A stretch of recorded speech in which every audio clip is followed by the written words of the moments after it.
all on this computer.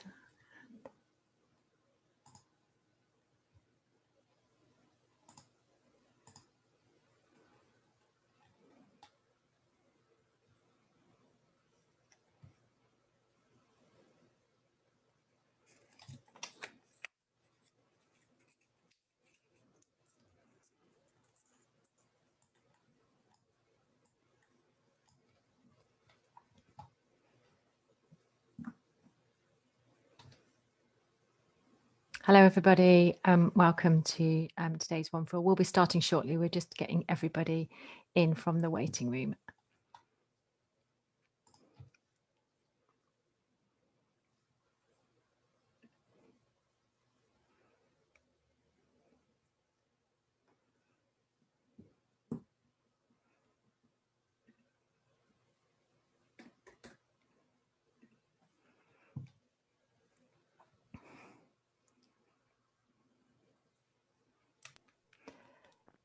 Excellent. Hello, everybody. Welcome to those who've just joined us. Welcome to this month's One for All. We are just allowing everybody to join from the waiting room. So I will be opening the meeting shortly. Thank you.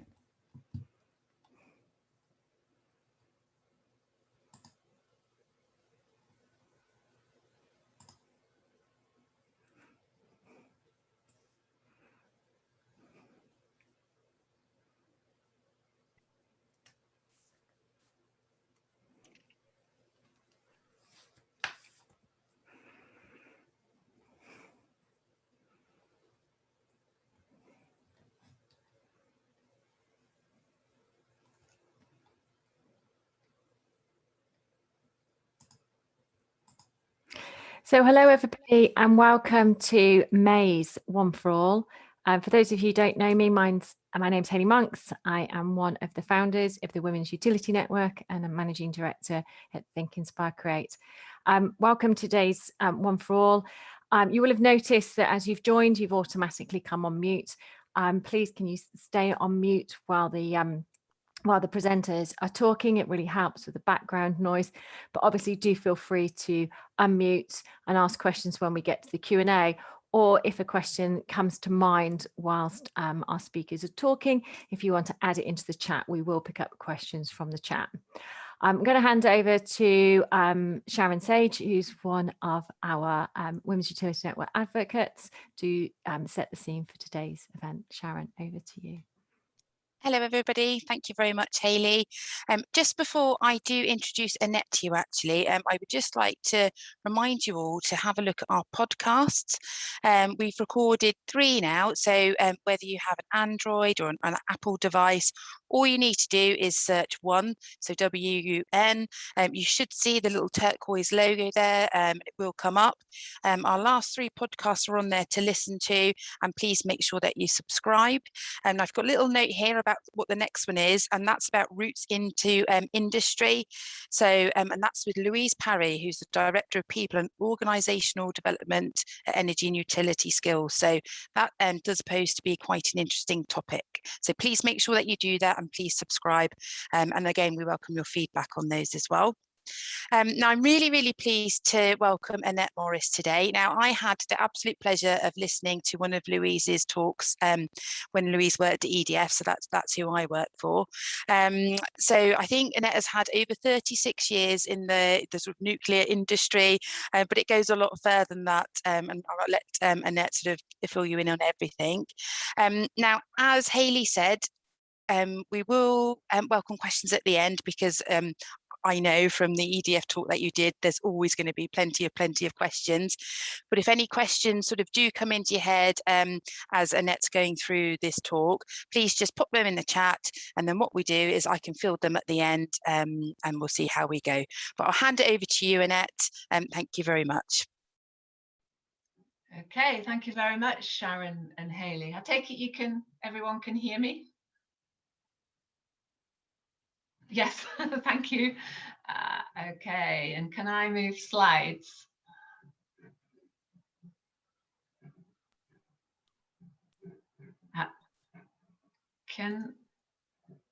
Oh, I think Hayley's going to be our slide. I had a couple of issues with Zoom earlier, so it seems that everything's gone a little bit crazy today. So apologies. We're going to get, as to not strain any more on the system, we're going to get Hayley to push those slides through for you, Annette. So we're going to have to do a little bit of next slide, please. No problem. Yeah, the latest version that has been shared doesn't have Annette's slides in. So if you do have them, Sharon, you can go ahead and share now. Yeah, bear with You do me. have them. It's Well, not restricted on here. I'll make a start while you're looking for the slides. Today, well, first of all, thank you for giving me the opportunity to talk about my career in the nuclear industry. I'm going to give you some information about my background, and then I'm going to go through some of the highlights of my career in the nuclear industry, in particular Chernobyl, and the work I did with the World Association of Nuclear Operators. And then there's the opportunity for questions. Right, so people always ask me, how did I get into the nuclear industry?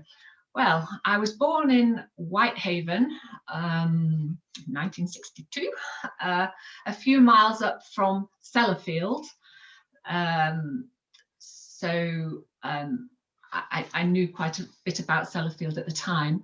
My parents then moved to Lancaster, and I watched the two Heshams being built. Very good. So you can see Sellafield down at the bottom, and then you can see the two Heshams. When I was at school, we were invited to Hesham to have a look around. That's fine, thanks. And I was really inspired by what I saw. It was all very clean, all very exciting.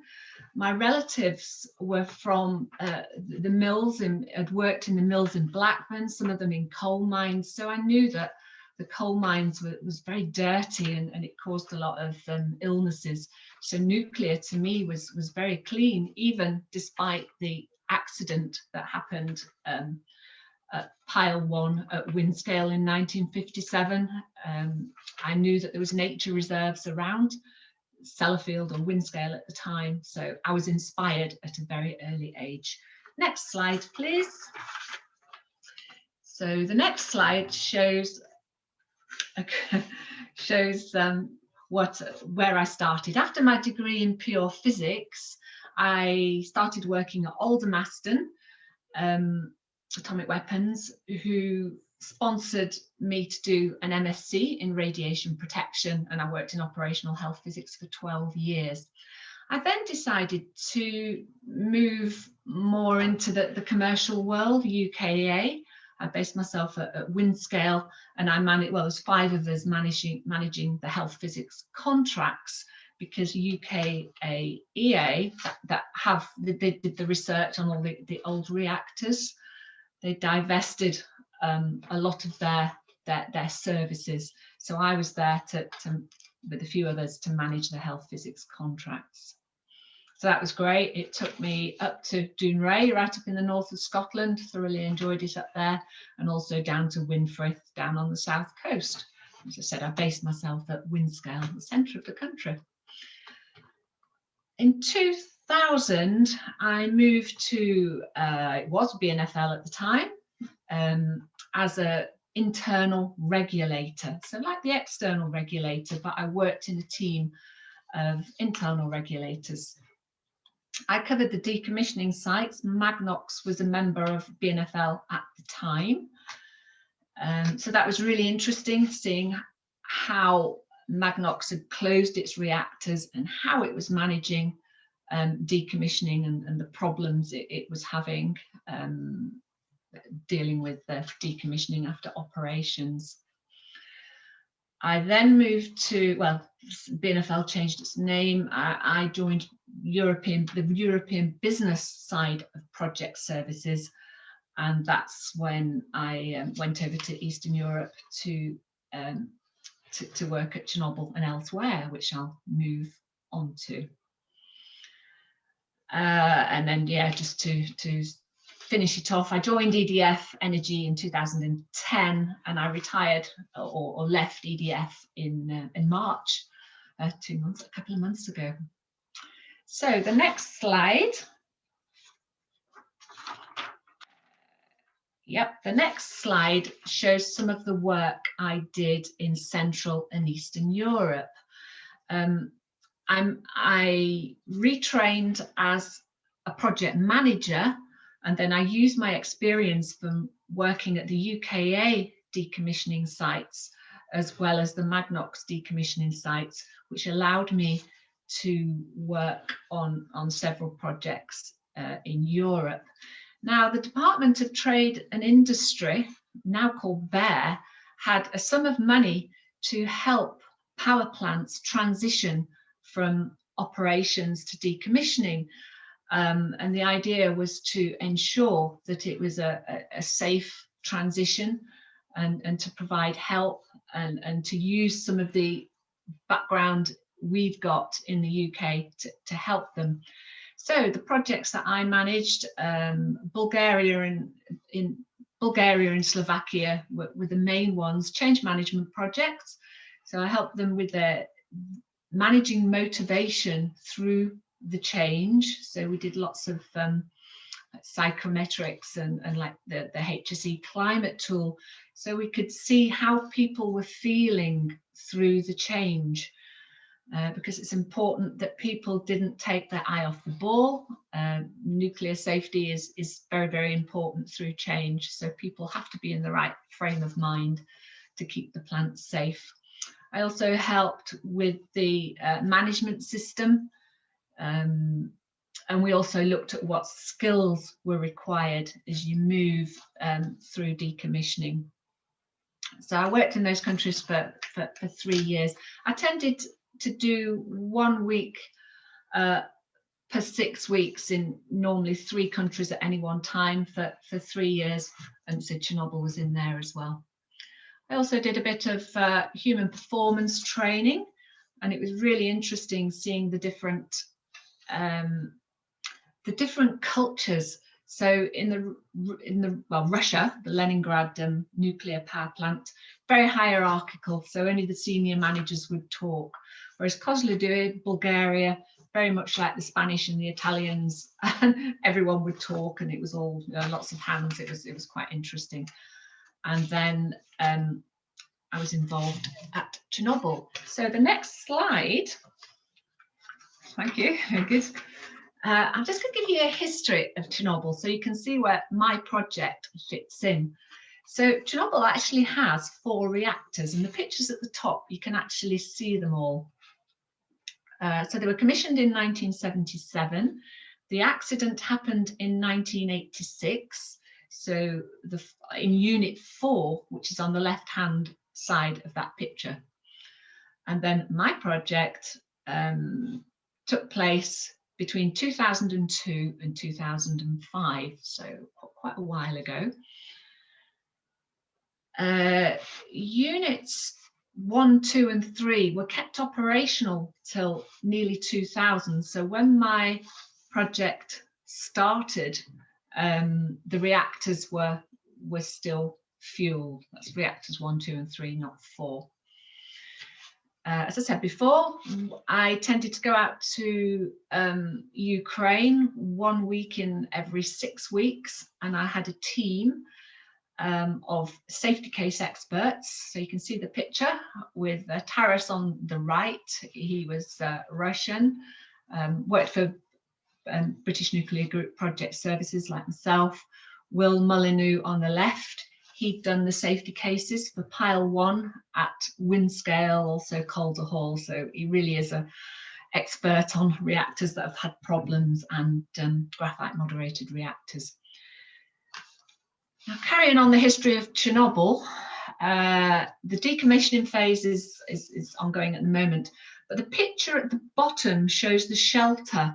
So a huge shelter was put over Unit 3 and 4 in 2018. So they were just planning it when I was there in 2002.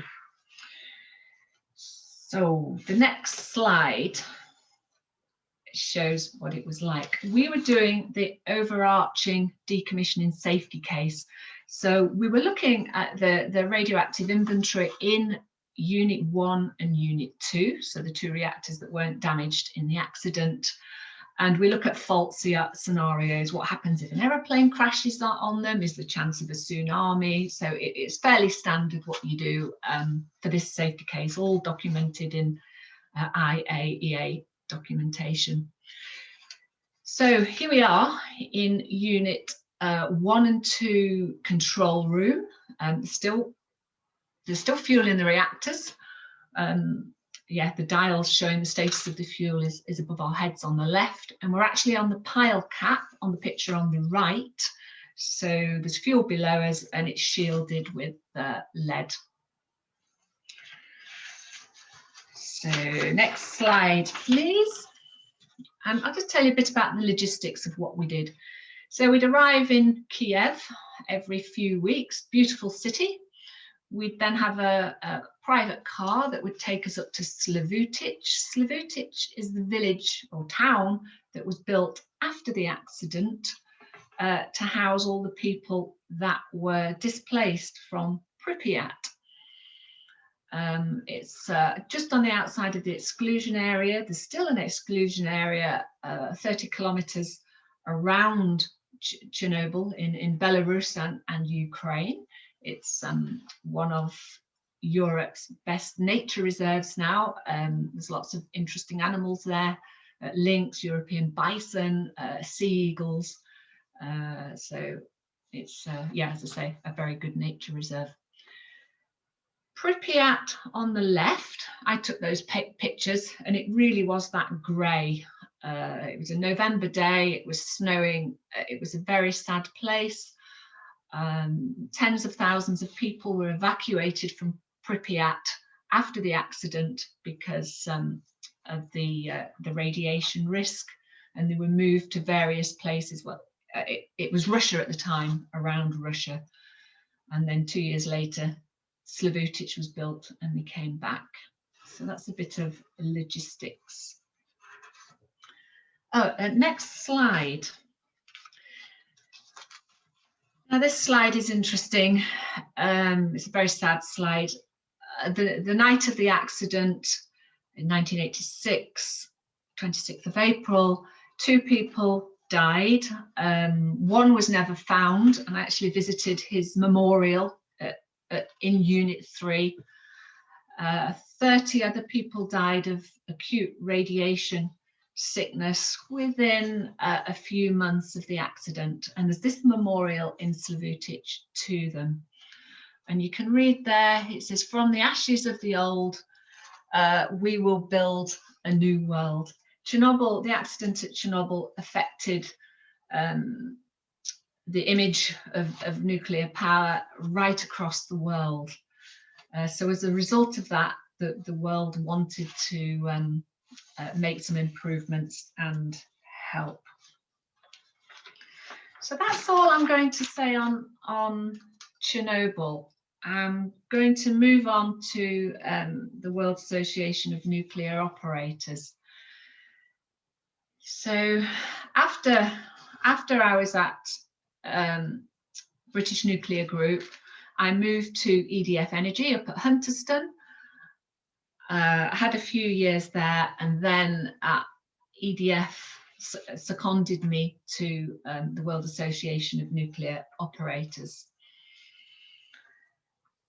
Now, WANO was set up after Chernobyl. It unites every company and country in the world that has an operating commercial nuclear power plant. It's to achieve the highest possible standards of nuclear safety. It was set up so that we could all learn from each other, so that we hopefully wouldn't have a repeat, and we could learn from best practice. So I was with WANO for 3 years, from 2015 to 2018. Now, what happens on a WANO, what does WANO do? So there's representatives from each commercial power station, and we did, or they still do, peer reviews throughout the world. So about a team of 28 people would visit a power plant. So myself, I concentrated on radiological protection and emergency preparedness. Other people concentrated on engineering, chemistry, operations, and we'd spend 3 weeks on the power plant just looking for areas for improvement. It's quite a complicated process, but a very good process. So the next slide. So I was lucky enough to go to power stations all over the world: Argentina, South Korea, China, lots in France. France has a lot of power stations. A couple in the UK. I went to Wilver before it closed. Heysham too. That was a very interesting peer review. I enjoyed being doing a peer review close to my home. And South Korea. Now, WANO has a website that you can all look at. I've given you the information there, and there's a map which shows where all the power plants are worldwide. It's not very clear there, it's difficult to see, but you can look at it. And there's also an interactive map which will tell you all about the power stations, so that's really interesting. The picture on that slide is actually America. My last peer review in March 2018 was at Tennessee, Watts Bar. Now I've given this talk to several, well, quite a few different groups. Normally at this stage, well, normally I give the talk face to face. At this stage, I print out the map that I've just shown you and I give it to people. So I did give a talk to my niece's school, fifth form, so to her physics class. And I gave them the map and we played a game, and I showed them pictures like this and said, what country do you think this is? What can you find the power station? So I showed this picture, and there is actually a power station in the distance, and I'm sure you can all guess that this is Sweden. But yeah, the class suggested Norway.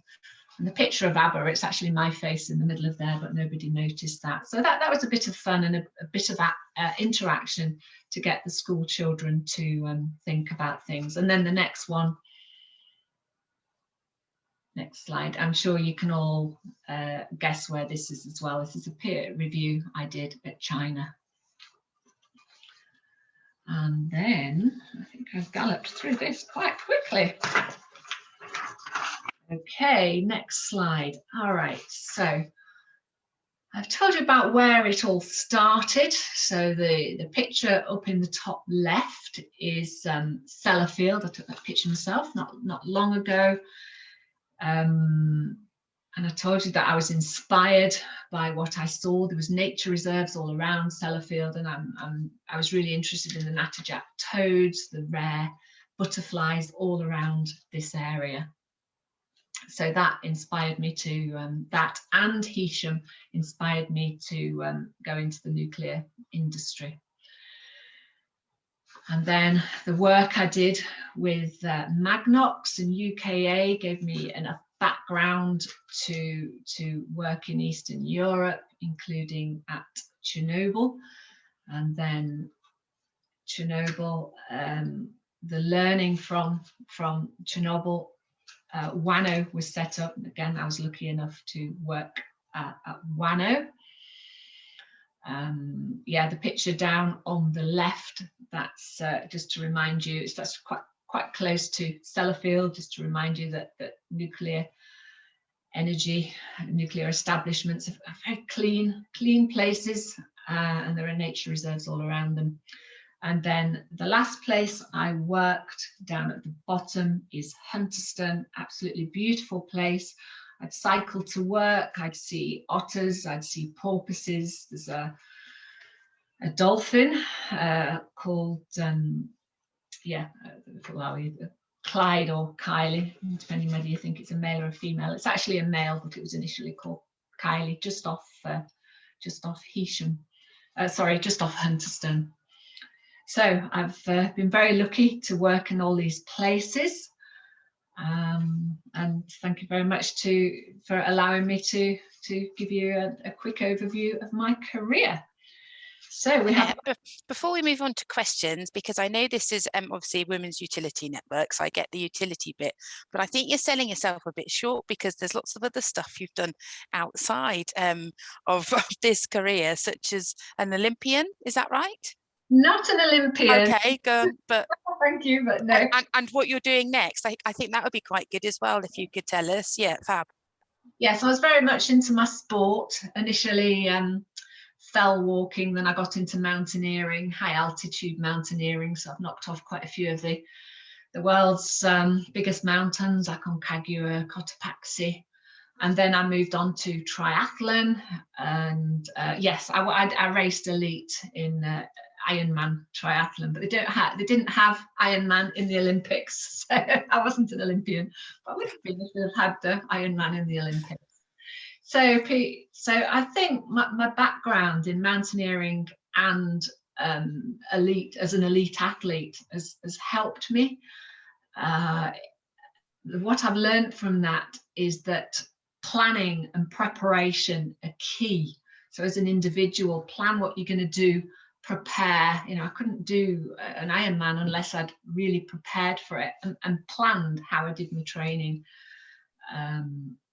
And then the mountaineering, it's not, you've got to be individually competent. So I had to ensure that I was fit enough to get up a 7,000 meter mountain, which is quite high at altitude. But also that we work together as a team. We were a synergistic team, and it's very much the same at work. You have to be individually competent, but you also have to work together as a team, understand the competencies of the rest of the team. So yeah, I think they've helped me. Once I've started something, I know I've just got to keep going. You can't stop. I can't stop in the middle of things. Just buckle down and do it. Now you've left EDF a couple of months ago, wasn't it? That March. So what's next? What's planning?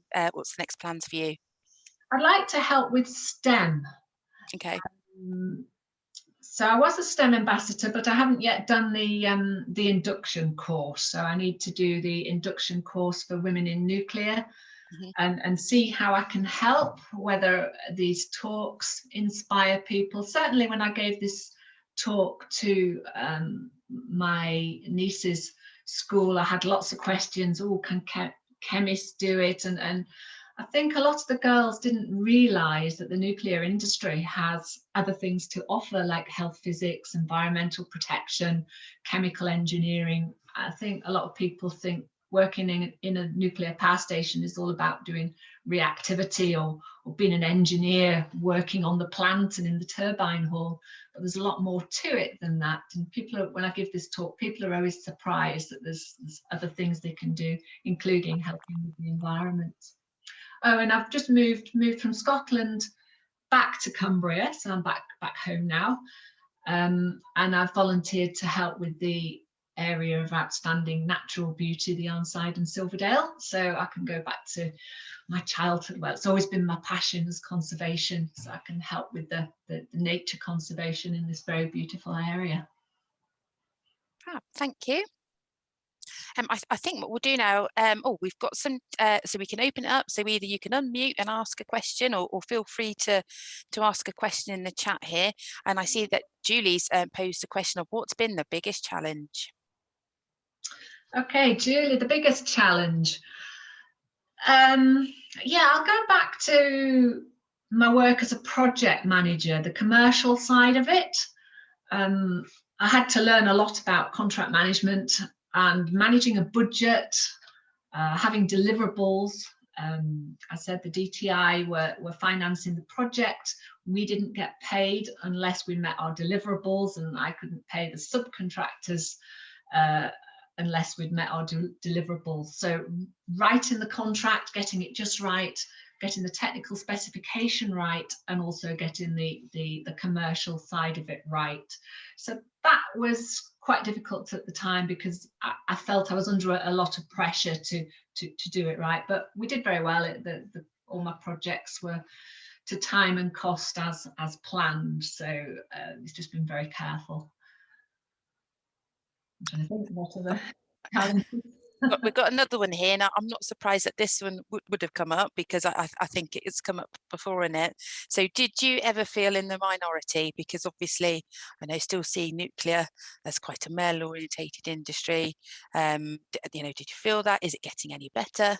What are your thoughts on that?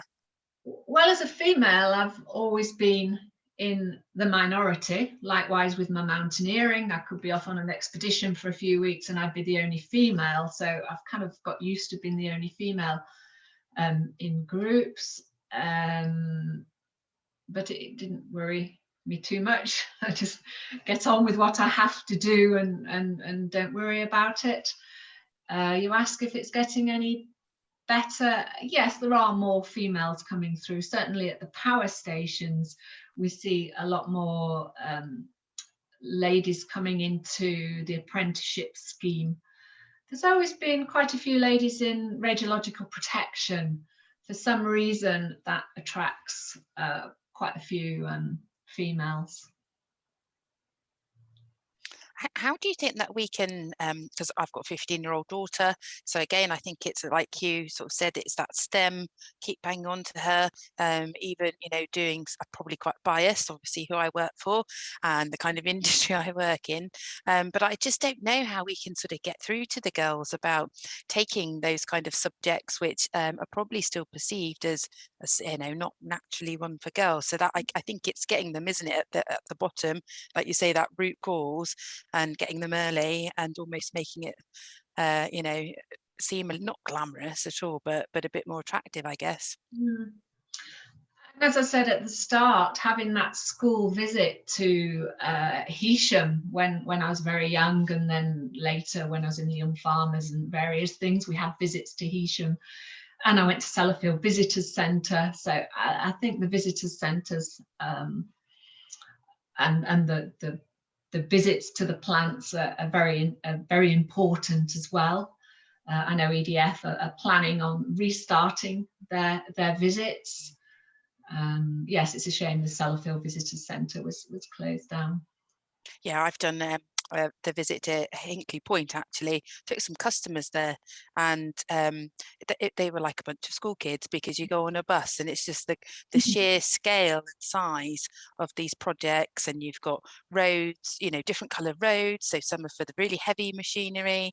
I think I was most interested in the Badger set that was moved, and the Bat House, I think it was, that was moved. But yeah, it's just the scale and size of them is absolutely huge. Yes. We do have a couple of questions coming now. Do we think that the nuclear industry recruitment has been affected by the story of Chernobyl and the misunderstanding of many people, particularly around careers available in the industry? That's a good question. Mm-hmm. I don't know whether Chernobyl or Fukushima either encouraged or discouraged people entering the nuclear industry, but yes, people are concerned about it. They're concerned about the radiation, and yeah, they think there might be another Chernobyl, which is why we keep trying to promote nuclear safety to ourselves. Nuclear safety is paramount. We also try to put things in perspective. As I said, I'm also involved in, I've been involved in emergency preparedness on various teams, and in WANO, as well as radiological protection, I would look at how the power plants were dealing with their emergency plans. So I've tried to put things in perspective. So, for example, the average dose that an average person in the UK gets per year is 2.7 millisieverts. I've just received my termination record from the whole of the nuclear industry, and my lifetime dose working in the nuclear industry is 6 millisieverts. So, you know, that's tiny, and I've been to some quite dosy places. So we get quite low doses in the nuclear industry. The legal limit is 20 but most nuclear establishments in the UK keep them well below 10 and even only a few millisieverts. So yeah, it's trying to get that message across to people. Public Health England provide leaflets, information, just telling people how much dose they get. So for example, if you go on a transatlantic flight, I've written all these down so I get them right, you get 0.18 millisieverts. So we're surrounded by radiation. Yeah, it makes you think. I did see some weird fact about bananas and radiation, but I might have made that up or dreamt it. No, we have a banana scale. Yeah, I know. Yeah, they give off quite a bit of radiation about. I was like, I didn't know if that was in my brain, but yeah. No, we have the banana scale, which is so small, it's microsieverts. I mean, I've got the Brazil nuts one. 100 grams of Brazil nuts gives you 0.01 millisieverts. And if some coffee from Brazil, you get a bit of dose. If you live in Devon and Cornwall, ooh, you can get quite a lot, up to 10 millisieverts a year, but there's no excess cancer deaths in those areas where people do get elevated dose.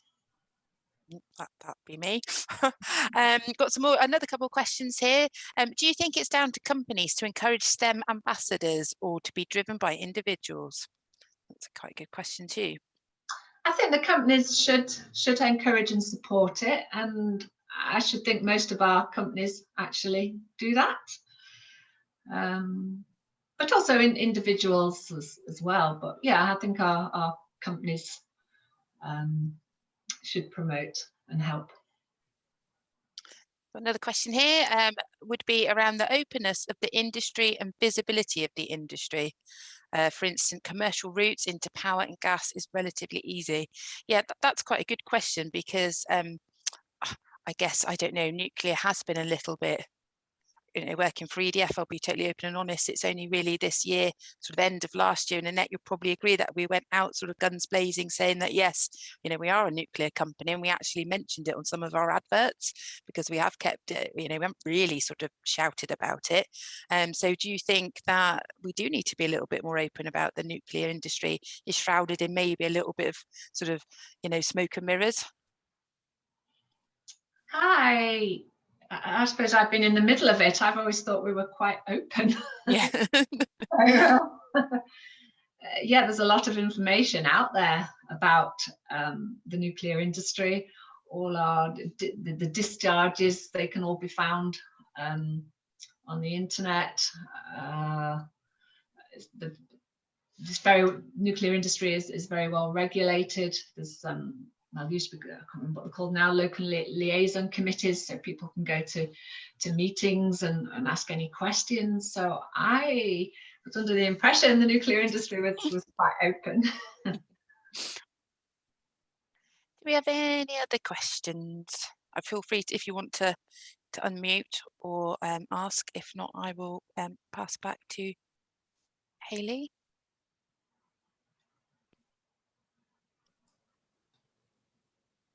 No, nothing else?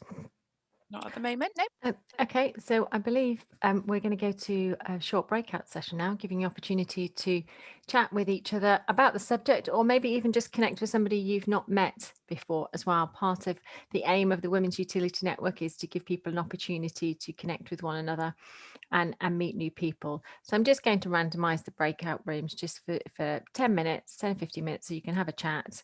And then we'll return just to wrap up. We'll do what's coming up in terms of events and activities in the next few months.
Hey, I've come back because I ended up being on my own.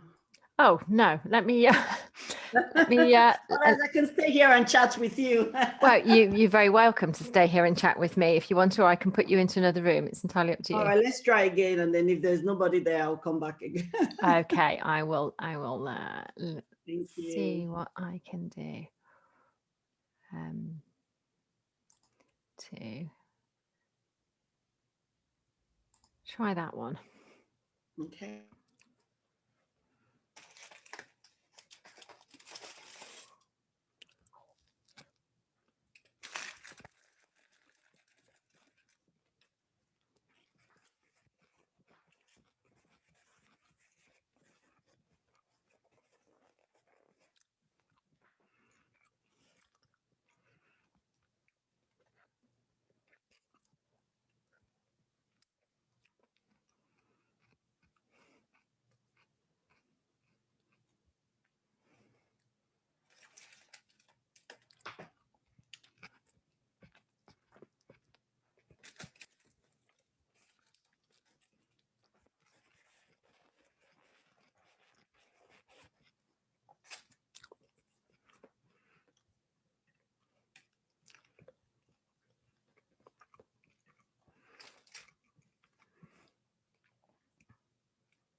come on, this is ridiculous.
Oh, come on, that's not helping me, is it?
Hello, welcome back. We'll just wait for the other rooms to wrap up and come back.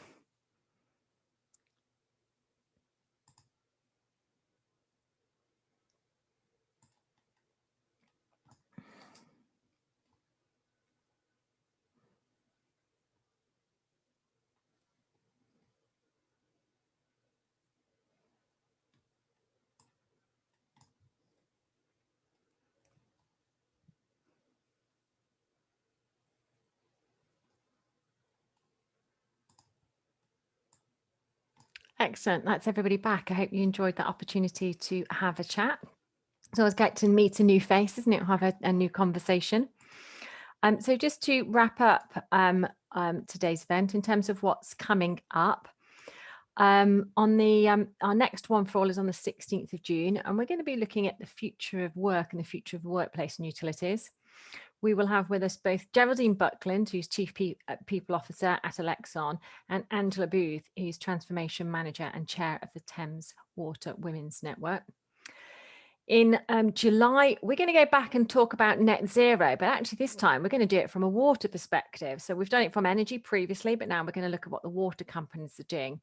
And we have David Riley from Head of Carbon Neutrality come along from Anglian Water and tell us what they're doing there as well. So those are our next two One for Alls.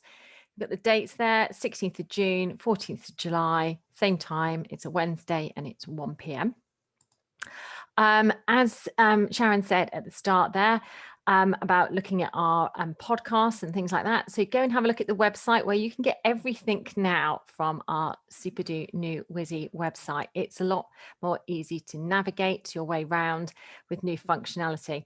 And what we're really asking everyone to do is to join as a member via the website as well. I know a lot of you follow us on LinkedIn, which is fantastic, and we still want you to do that. But it gives us a really good idea of the volume of people who are participating and supporting in WUN. And also we've got some events and activities that we are planning for Q4 this year that we want to get pre-notification out and booking, and also some campaigns we're thinking of running, other opportunities, etc. And we're going to try and drive everything through that signed up membership. So if I can really encourage you, it's free. All you have to give us is your name, the business you work for, and your email address, just so that we know which is the best email to contact you on as well. So please do go and join the network via the website as well. You will also find there the link to all the podcasts as well. So if you go to all of our material on there, you'll see articles that people have written, as well as the podcasts as well. So go and have a look at those. So just an opportunity for me to say thank you all for coming. And once again, thank you to our partners for supporting us here. Our fabulous partners logos are flashing before your eyes, so you get to see all the wonderful people that are helping to make the Women's Utility Network work for all of the women out there, including you. So thanks very much everybody for coming, and I look forward to seeing you again next month. Thanks, Hayley. Bye. Bye.